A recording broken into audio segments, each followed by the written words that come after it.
Recently, the US troops departed from the biggest air base in Afghanistan after the 20-year long war, effectively ending their military operation in the country. Now, the basis of withdrawal is the Doha talk. Now, what is Doha talk? US appointed a special envoy for Afghanistan with a mandate to directly negotiate with the Taliban. They held talks with Taliban representative in Doha that led to the February 2020 agreement between the US and the insurgents. What are the terms of agreement between the US and the Taliban? Basically, Doha talk dealt with four aspects of the conflicts. First is violence. Second, foreign troops. Third, intra-Afghan peace talks. And fourth, the use of Afghan soil by the terrorist groups such as Al-Qaeda and the Islamic State. In the agreement, the US administration promised that it would withdraw all American troops from Afghanistan by 1st May 2021. Although the deadline has been pushed to 11th September 2021, the Taliban promised to reduce violence, join intra-Afghan peace talk and cut all ties with the foreign terrorist group. Now, what is India's role and relation with Taliban? That is important for your UPSC mains exam. India made contact with the Taliban in Doha. This signals a late but realistic acknowledgement from the Indian side that Taliban would play a central role in Afghanistan in the coming years. India has three critical areas in dealing with the Taliban. Number one, protecting India's investment, which runs into billion of rupees in Afghanistan. Number two, preventing a future Taliban regime from being a pawn of Pakistan, means a Katputli by the Pakistan, or Pakistan should not use it for its own vested interest. Number three, make sure that Pakistan backed anti-India terrorists do not get support from the Taliban. This is the third. Now, in the past, India chose not to engage with the Taliban, rather they backed Northern Alliance, and hence realized at Doha that costs were dear when the Taliban was in power. In November 2001, the Northern Alliance took control of the Afghanistan capital, Kabul. Northern Alliance also fought a defensive war against the Taliban government and were being helped by the US and the other countries that agreed with it, including the UK. Now, what can be the possible scenario for Afghanistan after US withdrawal? As the American withdrawal has turned the balance of power in the battleground in favor of Taliban. Taliban are already making rapid advances and could launch a major offensive targeting the city's center and provincial capitals once the Americans are out. Now, there can be three possible situations after US withdrawal. First is, there could be a political settlement in which the Taliban and the government agree to some power sharing mechanism and jointly shape the future of Afghanistan. As of now, this looks like a remote possibility. Second is, an all-out civil war may be possible in which the government economically backed and military trained by the West, holds onto its position in key cities, and the Taliban expand its reach in the countryside, while the other ethnic military groups hold other areas. So this is the current situation. So possibility is very less. And the last is Taliban taking over the whole country. Now, if you look at the current situation, you will observe that after the agreement was signed, that is Doha talk, the US put pressure on the Afghanistan government to release thousands of Taliban prisoners. A key Taliban precondition for starting intra-Afghan talk. कि जब तक छोड़ोगे नहीं तब तक हम दोहा talk नहीं करेंगे. Now, talks between Taliban representative and the Afghan government began in Doha in September 2020 but did not reach any breakthrough. At present, the peace process is frozen. Means peace process की कहीं बात नहीं हो रही है. Next, the Taliban reduced hostilities against foreign troops but continued to attack Afghan forces even after the agreement was signed. Although Taliban are not attacking foreign troops, Kabul maintains that the Pakistan support for the Taliban is allowing the insurgent to overcome military pressure and carry forward with their agenda. So this is the current situation in Afghanistan. So you can imagine yourself once Afghanistan is in the hand of Taliban after the US withdrawal, what can be the possible situation. So I already discussed there can be three possible situations. Okay, so we have to wait for the time, that is after September 2021. We have to see what will be the further development in Afghanistan. Okay, so this topic is very much important for your mains.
Recently,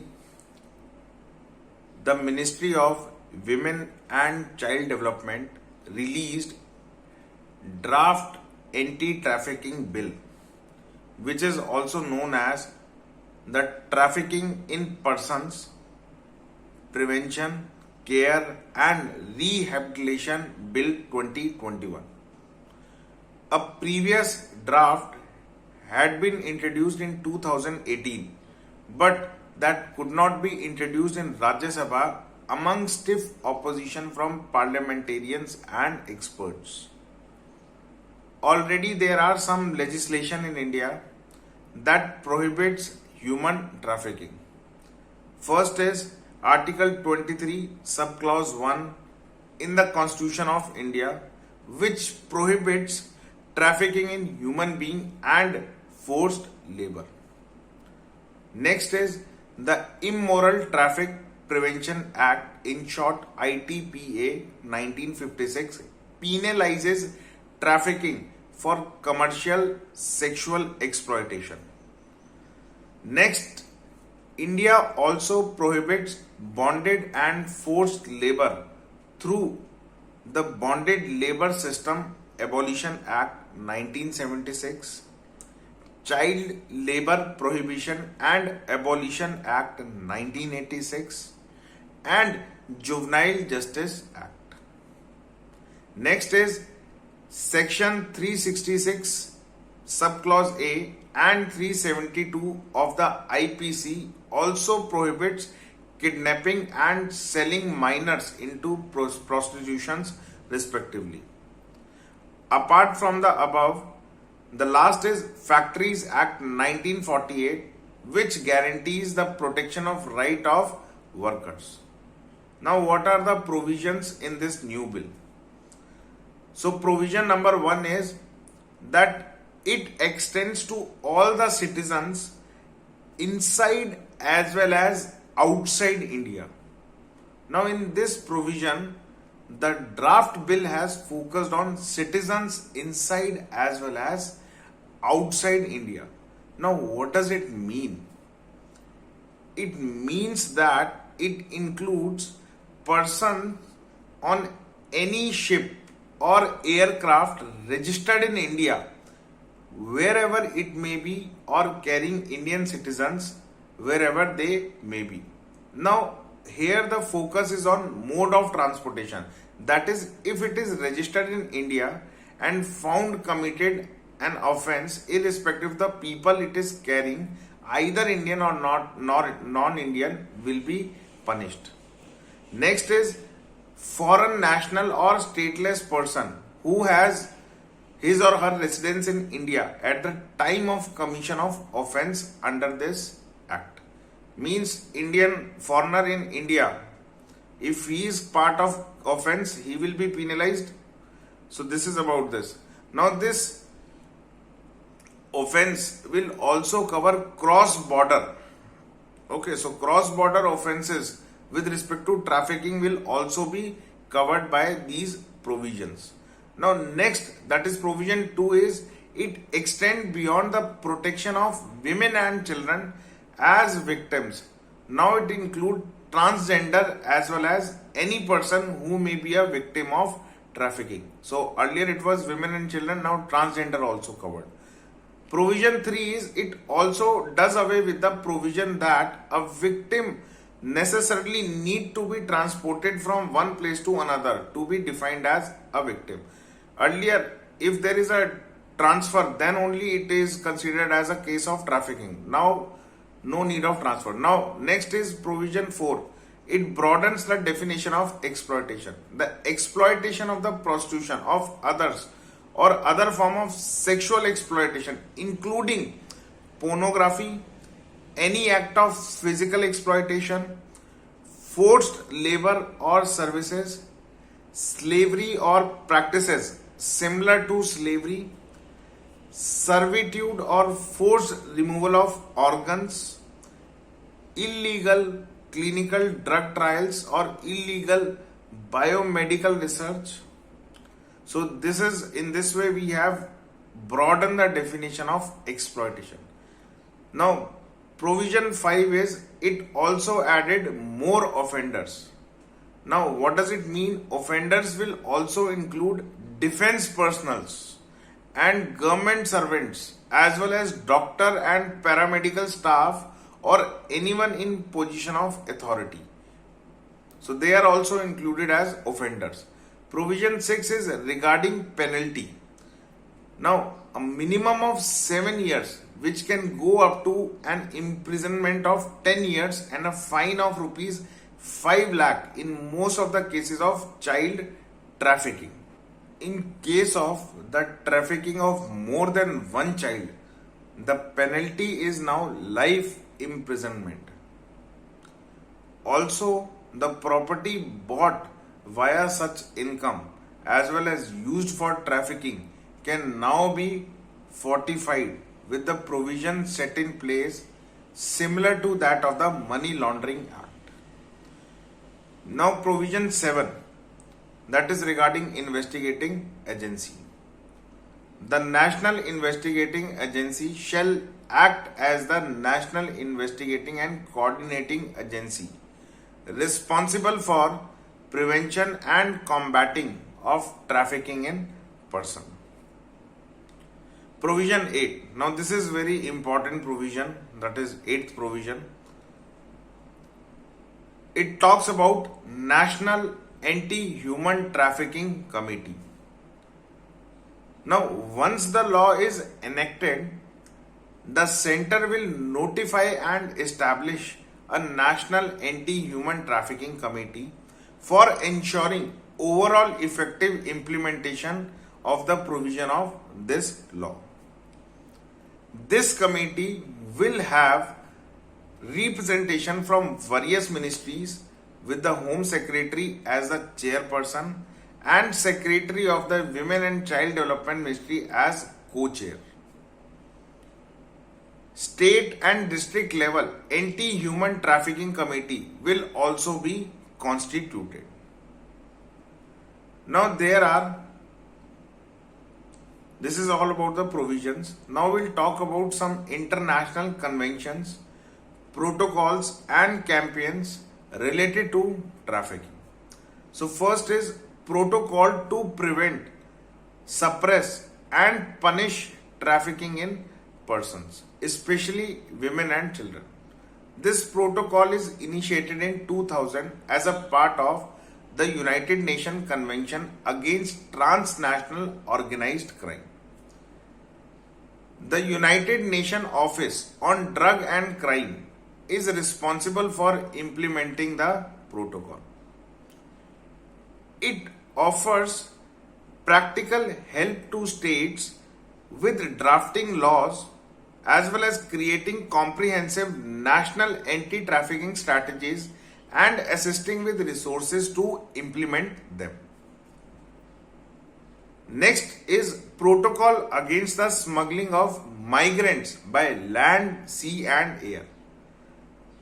It entered into force on 28th January 2004.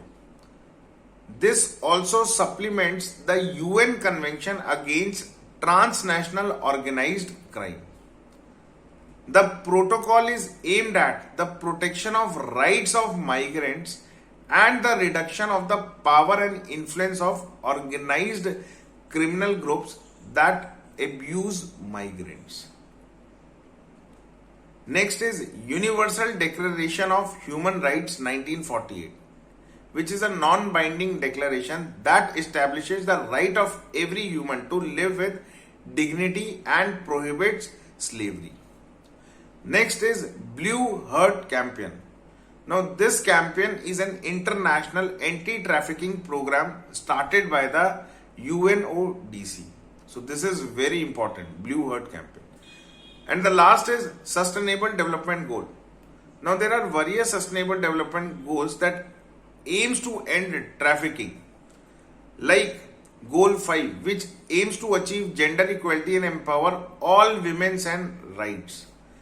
Next is Goal 8, which promote sustained, inclusive and sustainable economic growth, full and productive employment and decent work for all. Next is goal 16.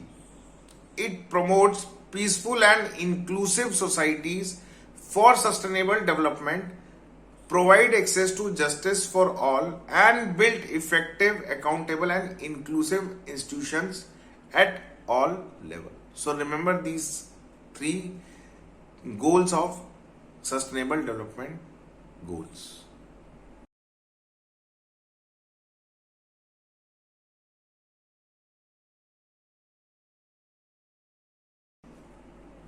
Recently, the Shiromani Gurdwara Prabandhak Committee, that is SGPC, commemorated the first entry of a police force inside the Golden Temple on 4th of July 1955 during the Punjab Sabha movement, or you can say Morcha. Shiromani Akali Dal, one of the political party, was leading the Punjab Sabha movement for a Punjab speaking state. This movement started in Punjab soon after independence. However, there was also opposition to this idea. Those in favor of the demand used to raise the slogan Punjabi Sabha Amar Rahe, and those opposing the demand were raising a slogans in favor of Maha Punjab. It was in April 1955 that the government banned the slogans fearing law and order problem under section 144 of the Code of Criminal Procedure, that is CRPC. The demand for the creation of Punjabi Sabha automatically gave basis to the demand for having a separate state of Haryana. And finally, Haryana was separated from Punjab in 1966 to become the 17th state of India. Punjab was now divided into two states, that is Haryana and Punjab. Also, some territory was transferred to Himachal Pradesh. In 1966, Himachal Pradesh was Union Territory. And the city of Chandigarh became a Union Territory to serve as the provisional capital of both the Punjab and Haryana. Separation of Haryana from Punjab was done after the passage of the Punjab Reorganization Act 1966 and in accordance with the earlier recommendation of State Reorganization Commission. For prelims, aspirant must also know the constitutional provisions for the creation of states. Indian Constitution empowers the Union government to create new states out of existing states or to merge one state with another. This process is called reorganization of the states. The basis for reorganization could be either linguistic, religious, ethnic, or administrative. Article 3 of the Constitution provides the following procedures. Number 1. Presidential reference is sent to the State Assembly whenever a new state is created. Number 2. After presidential reference, a resolution is tabled and passed in the Assembly. Next, Assembly has to pass a bill creating the new state or states. Next, a separate bill has to be ratified by the Parliament. Presently, some group as well as political parties are demanding statehood in India. So there are total 7 demands for statehood right now, that is currently. Number 1 is for Vidarbha. It comprises the Amravati and Nagpur division of eastern Maharashtra. Number 2 is Delhi, which is always in news. To gain the control of such substantive power, Delhi government is aspiring for full statehood. Next is Harit Pradesh. It actually consists of agriculturally dominated district of western UP, that is near to Delhi. Next is Purvanchal. It is a geographic region of north central India which comprises the eastern end of UP, that is Uttar Pradesh state. Next is Bodoland. Bodos are the largest ethnic and linguistic community in northern Assam. So there is a demand for Bodoland in northern Assam. Next is Saurashtra. Kathiawar Peninsula, also called Saurashtra Peninsula, in southwestern Gujarat state. Next and last is Gorkhaland. It is a proposed state covering areas inhabited by the ethnic Gorkha people, namely Darjeeling Hills and Duars in the northern part of West Bengal.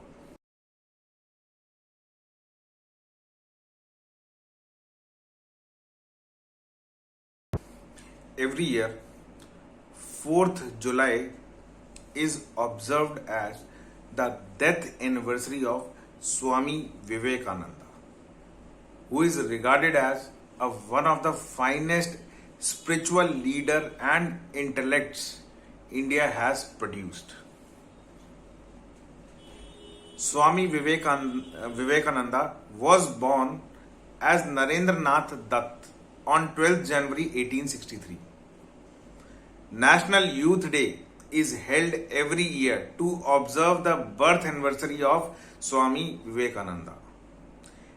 In 1893, upon the request of Maharaja Ajit Singh of the Khetri state, he took the name Vivekananda.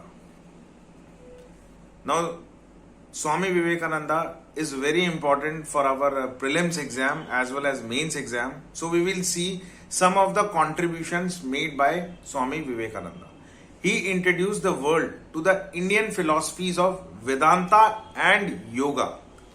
He also preached Neo-Vedanta, an interpretation of Hinduism through a Western lens, and believed in combining spirituality with material progress. He also laid the greatest emphasis on the education for the regeneration of our motherland. Also advocated a man-making character building education, which is very important.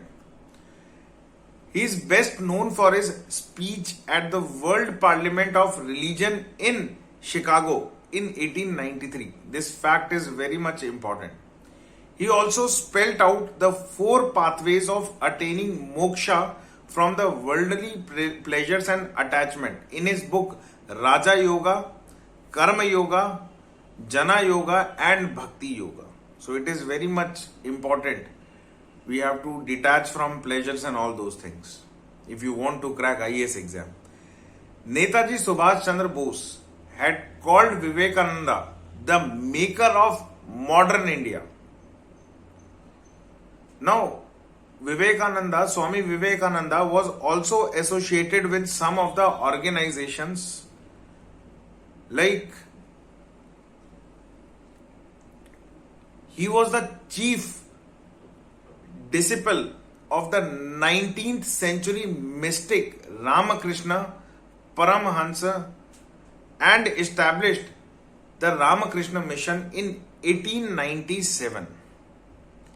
Now, Ramakrishna Mission is an organization which works in the area of value-based education, culture, health, women empowerment, youth, and tribal welfare, and relief and rehabilitation of tribals. In 1899, he established the Belur Mutt, which became his permanent abode, or you can say place where he resided. He died at Belur Mutt in 1902.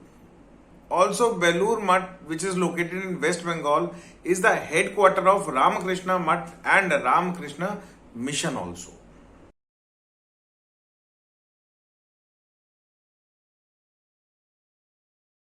recently the Supreme Court has directed the Union of India and all states to file status reports on the latest developments regarding vaccines and pendency in the CIC, that is Central Information Commission and State Information Commission.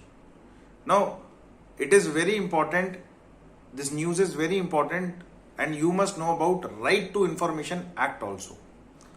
Now, the genesis of RTI law started in 1986 through the judgment of Supreme Court in Mr. Kulwal versus Jaipur Municipal Corporation case, in which it directed that freedom of speech and expression provided under Article 19 of the Constitution clearly implies right to information, as without information the freedom of speech and expression cannot be fully used by the citizens. It has been implemented in order to see that the Indian citizens are enabled to exercise their right to ask some pertinent question to the government and different public utility services provided in a practical way. RTI Act repealed the Freedom of Information Act 2002. The objective of RTI Act was to help citizens availability of quicker services from the government agencies, since the act enables them to ask questions like why a particular application or an official proceedings get delayed. Mainly, the act aims at achieving a corruption-free India. Information that can be sought under the RTI Act are like that any Indian citizen is free to seek answers from the government authority, like applying for a delayed IT refund, driving license or passport, or detail of any infrastructure project and such other similar things. Information sought can also be related to the funds allotted under the different kinds of relief funds in the country, just like we have seen in Corona pandemic. The act enables a student to get a copies of answer sheets from the universities under this act also. Okay, so you can get your UPSC mains copy also through RTI. Now we'll talk about Central Information Commission. Some basics which you get in your basic books also. CIC was established by the central government in 2005 under the provisions of the RTI Act 2005. As you all know, it is not a constitutional body. It consists of a Chief Information Commissioner and not more than 10 Information Commissioners. They are appointed by the President on the recommendation of a committee consisting of, please remember this, the Prime Minister as the chairperson, the leader of opposition in the Lok Sabha, and a Union Cabinet Minister nominated by the Prime Minister. The jurisdiction of the Commission extends over all the central public authorities. Now, the Chief Information Commissioner and the Information Commissioners shall hold office for such terms as prescribed by the central government or until they attain the age of 65 years, whichever is earlier. So remember, it is 65 years. They are not eligible for reappointment. Now we'll see some powers and function of CIC, just to revise you these things. Then we'll come to issues. Now, its first is to receive and inquire into a complaint from any person regarding information requested under RTI 2005. It can order an inquiry into any matter if there are reasonable grounds, and that can be suo moto. While inquiring, the Commission has the power of a civil court in respect of summoning, requiring documents, etc. Now we'll see some of the issues in CIC. Number one is delays and backlogs. So if you see, on an average, CIC takes 388 days to dispose of an appeal, or you can say complaint, from the date it was filed before the Commission. So it is more than 1 year. Now, a report released last year has pointed out that more than 2.2 lakh RTI cases are pending at CIC as well as State Information Commission. Second is no penalties imposed by them. Report found that government officials hardly face any punishment for violation of RTI Act.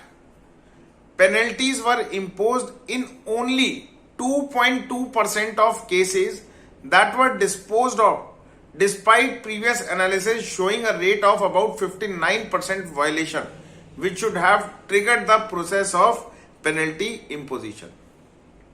Next issue is vacant vacancies. Despite repeated direction from the court, there are still 3 vacancies in the CIC. This is the current situation. Next is lack of transparency. The criteria for selection nothing has been placed on record. So this is about the issues. So democracy is all about the governance of the people, by the people and for the people.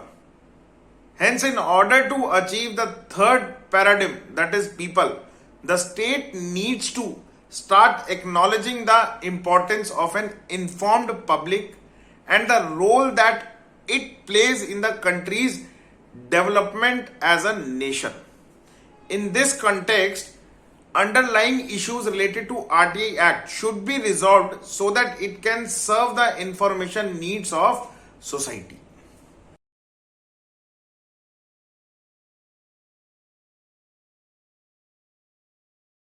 Recently, there was a virtual meeting between India's Union Minister for Agriculture and Farmers Welfare and a member of European Commission. Now, in this meeting, 3 key areas of discussion are: number 1, European Union Common Agricultural Policy, that is CAP. Number 2, European Union Farm to Fork Strategy. Number 3, discussion about the upcoming 2 important meetings, that is G20 Agricultural Ministers Meeting 2021, which is going to be held in October 2021. Another important meeting, that is United Nations Food System Summit 2021. Again, it will held in September 2021. Now, we'll talk about EU Common Agricultural Policy first. Now, it is launched in, or you can say it was launched in 1962. It is a partnership between agriculture and society, as well as between Europe and its farmer. It is a common policy for all EU countries. It is managed and funded at European level from the resources of the EU's budget. It aims to support farmers as well as improve agricultural productivity, ensure a stable supply of affordable food, safeguard EU farmers, tackle climate change and the sustainable management of natural resources. European Union Farm to Fork Strategy, another important area of discussion in the meeting. Now, it is at the heart of the European Green Deal, aiming to make food system fair, healthy and environmentally friendly. In other words, it aims to accelerate a transition to a sustainable food system. Remember, sustainable food system. Now, reforms were undertaken by the EU in its common agriculture policy as well as the farm to fork strategy to make agriculture green as well as sustainable.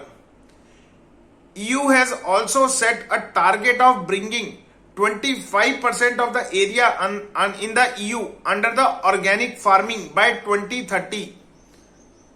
Now, G20 Agricultural Minister Meeting 2021.